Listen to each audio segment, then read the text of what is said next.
नमस्कार विद्यार्थी मित्रांनो, मी प्राध्यापक पी.व्ही. गोळे, मराठा विद्याप्रसारक समाजाचे गुरुवर्य मामासाहेब दांडेकर कला, भगवंतराव वाजे, वाणिज्य आणि विज्ञान महाविद्यालय Sinnar, advance accounting and taxation, M.Com second semester third, chapter third याला आपण सुरुवात केलेली आहे.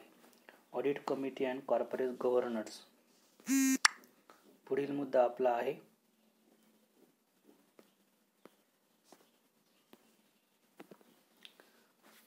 Principles of corporate governance.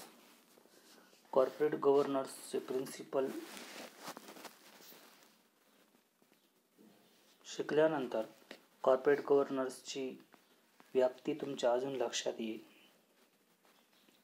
की elements of good corporate governance principles include honesty, trust and integrity, opinions,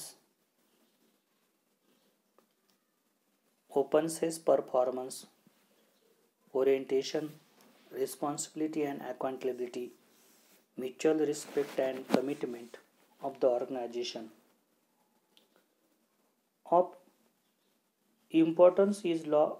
Directors and management develop a model governance that aligns the value of the corporate participants and then evaluate this model periodically for its effectiveness.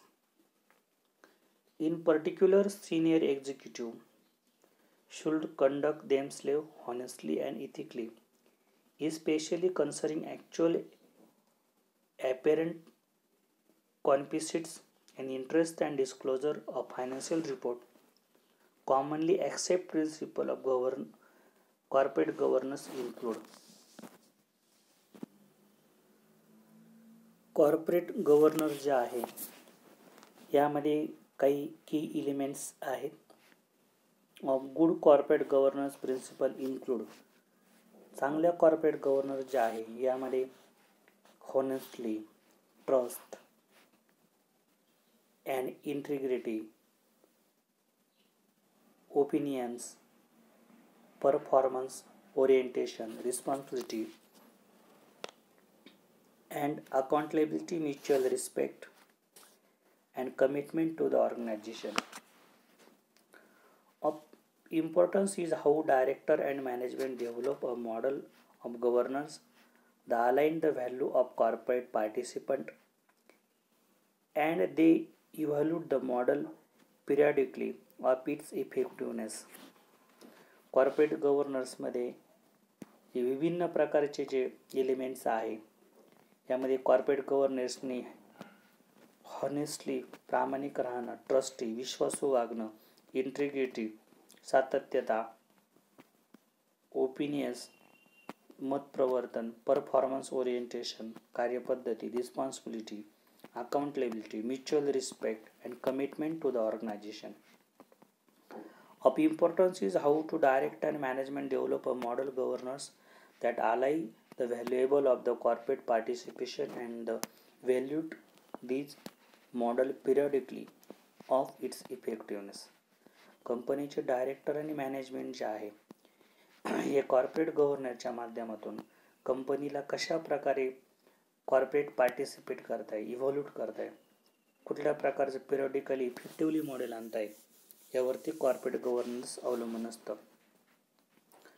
In particular senior executive, विशेषतः जे senior executive आहेत, should conduct themselves honestly, ते honestly असले पाहिजे, ethically नैतिकता त्यांच्याकडे असली पाहिजे, especially considering actual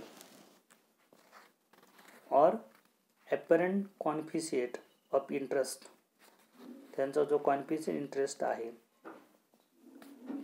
disclosure in financial report संदर्भात तो चांगला असला पाहिजे. Commonly expected principle of corporate governance, जे कॉमन जे प्रिन्सिपल्स आहेत ते आपण बघणार आहोत. यामध्ये first, right and equitable. Treatment of shareholder. Right and equitable treatment of shareholders. Organization should respect the right of shareholder and help shareholder to exercise those rights. They can help shareholder exercise their right by effectively communicating information that is understandable and accessible, and encouraging shareholder to participate in general meeting. Right and equitable ट्रीटमेंटमध्ये shareholder जे असतात यामध्ये काही कंपनीचे rights and इक्विट्स असतात. या माध्यमातून organisation should respect the right of shareholder. कंपनीच्या भागधारकांच्या अधिकाऱ्यांचा जो रिस्पेक्ट आहे तो केला पाहिजे. And help shareholder to exercise those right. आणि तो जो राईट आहे हा कंपनीच्या भागधारकांना मिळवून दिला पाहिजे. They can help shareholder exercise the right by effectively communicating information that is understandable. कंपनीच्या भागधारकांना समजून घेण्यासाठी कंपनीचे शेअरहोल्डर जे आहे यांना विभिन्न प्रकारची इन्फॉर्मेशन यामध्ये मिळाली पाहिजे. And accessible and encouraging shareholder to participate in general meeting. कंपनीच्या शेअरहोल्डरला विभिन्न जनरल मीटिंग जे असतील त्यामध्ये ॲसेस केलं पाहिजे, इनकरेज केलं पाहिजे, सहभागी करून घेतलं पाहिजे. Next principle, interest of other stakeholder. Organization should recognize that they have legal and other obligation to all legitimate stockholder. यामध्ये कंपनीमध्ये जे इतर स्टॉक होल्डर आहे किंवा स्टेक होल्डर आहे यांच्या संदर्भातील कायदेशीर आणि अदर जे कर्तव्य आहेत हे कंपनीनं पाळली पाहिजे. त्यांच्या जबाबदाऱ्या आहेत यापासून कंपनीनं दूर जाता कामा नये. Third one, role and responsibilities of the board. कंपनीचं जे बोर्ड आहे, बोर्ड ऑफ डायरेक्टर आहे, याची रिस्पॉन्सिबिलिटी आणि कर्तव्य यामध्ये आपण बघणार आहोत. Role and responsibilities of the board. The board need a range of skill and understanding to be able to deal with various business issues and have the ability to review and challenges management performance. It needs to be of sufficient size and have an appropriate level of commitment to fulfill its responsibilities and duties. These are issues about the appropriate mix of executive and non-executive directors. Board of directors आहे, the board need to range of skill and understanding to able to deal with various business issue. कंपनीच्या board जे आहे या कंपनीला विभिन्न प्रकारचे various issue जे आहे याचं अंडरस्टँडिंग या ठिकाणी असलं पाहिजे. Have they able to review and challenge management performance.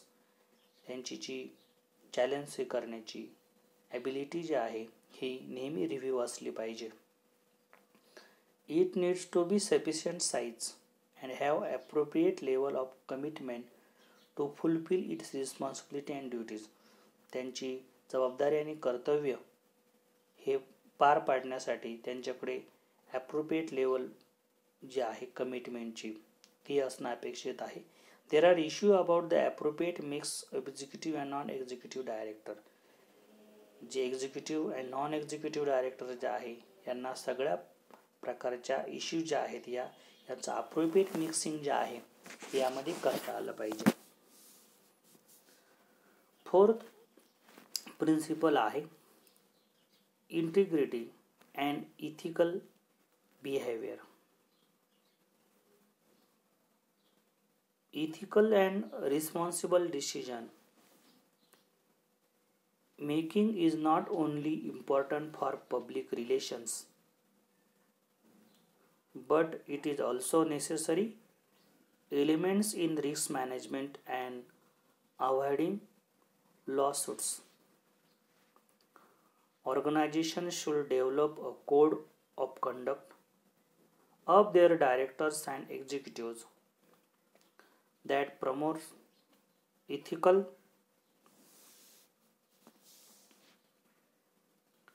and responsible decision making. It is important to understand through that reasonable by a company on the integrity and ethics of individual is bound to eventual failure. Because of this, many organizations establish compliance and ethics program to minimize the risks that the firm step outside of ethical and legal boundaries. Integrity ला आपण सचोटी असं आपण म्हणतो, ethical नीतिमूल्य असं आपण म्हणतो. Ethical and responsible decision making is not only important for public relation. नैतिक आणि रिस्पॉन्सिबल डिसिजन घेणं हे पब्लिक रिलेशनसाठी उपयोगी नाही, फक्त उपयोगी नाही तर but is also necessary element of risk management and avoiding लॉसूटच्या माध्यमातून रिस्क ऑफ मॅनेजमेंट जे आहे यांनी जे काही नेसेसरी एलिमेंट जे आहे यामध्ये अवॉइड झालं पाहिजे, त्याच्यामध्ये समाविष्ट झालं पाहिजे, त्याला विरोध केला पाहिजे की जे संस्थेसाठी उपयोगी नाही. त्या संदर्भात organisation should develop a code of conduct in their director and executive that promotes ethical and responsible decision making. कंपनीमध्ये जे डायरेक्टर्स आणि एक्झिक्युटिव्ह आहे यांनी ऑर्गनायझेशन जे आहे डेव्हलप करण्यासाठी, कंडक्ट करण्यासाठी इथिकल आणि रिस्पॉन्सिबल डिसिजन यामध्ये घेतल्या पाहिजे. It is important to understand, त्यांनी ही गोष्ट देखील समजून घेतली पाहिजे. Through that reliance by a company on the integrity and ethical of individual bound in the eventual features. कंपनीची जी भरोसा जो आहे, कंपनीवर ज्या लोकांनी भरोसा ठेवलेला आहे यांची इंटिग्रिटी जी आहे त्याचबरोबर इथिक्स जे आहे हे बाउंड झाले पाहिजे, यामध्ये कंपनी फेल होता कामा नये. Because of this many organisation establish compliance with ethics program to minimum the risks of the firm step outside of ethical and legal boundaries. तुमच्या इथिकल आणि लिगल बाउंड्रीज प्रमोट करण्यासाठी अनेक ऑर्गनायझेशनमध्ये विभिन्न प्रकारचे जे काही प्रोग्राम आहे हे इस्टॅब्लिश केले जातात आणि ह्या प्रोग्रामच्या माध्यमातून जी इंटिग्रिटी आहे, इथिकल बिहेवियर आहे या संदर्भात लोकांना प्रोमोट केलं जातं.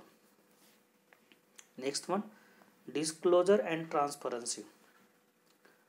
Organization should clarity and make public known the role and responsibility of board and management to provide shareholder with a legal of accountability. They should also implement procedure to independent verify and safeguard the integrity of the company. Financial reporting, disclosure of material matter concerning the organization should be timely and balanced to ensure that all investors have access to clear, factual information. Disclosure and transparency यामध्ये जे प्रकटीकरण आहे किंवा जी पारदर्शकता आहे ही कंपनीमध्ये राहिली पाहिजे. Organization should clarify and make public known the role and responsibility of board and management to provide shareholder with level of accountability. कंपनीचे जे मॅनेजमेंट्स आहे किंवा बोर्ड ऑफ डायरेक्टर आहे हे शेअरहोल्डरसाठी रिस्पॉन्सिबिलिटी असतात. त्यामुळे त्यांनी पब्लिकसाठी आपली जी अकाउंटेबिलिटी जी आहे ती नेहमी क्लेरिफाय केली पाहिजे किंवा काम जे आहे हे व्यवस्थित केलं पाहिजे. They should also implement procedure or independently verify and safeguard the integrity of the company financial reporting. कंपनीच्या फायनान्शियल रिपोर्टिंग संदर्भामध्ये नेहमी प्रत्येक गोष्ट ही व्हेरीफाय आणि सुरक्षित राहील याचा प्रयत्न करण्यासाठी कंपनीनं नेहमी आपल्या प्रोसिजरमध्ये इम्प्लिमेंटपणा आणला पाहिजे. Disclosure of material matter concerning the organization should be timely and balanced to ensure that all investors have access to clear factual information. जे फॅक्च्युअल इन्फॉर्मेशन जे आहे ही प्रकटीकरणाच्या माध्यमातून मटेरियल मॅटर जे असतील concerning the organization should be timely and balanced to ensure that all investors have access to clear factual information. अशा पद्धतीनं 5 जे principles आहेत ते आपण स्लो घेतलेले आहेत. सुरुवातीचे लेक्चर हे स्लो घेतले जातात जेणेकरून तुमच्या कन्सेप्ट ही लक्षात यावी. यानंतर राहिलेला भाग पुढील लेक्चरला. धन्यवाद.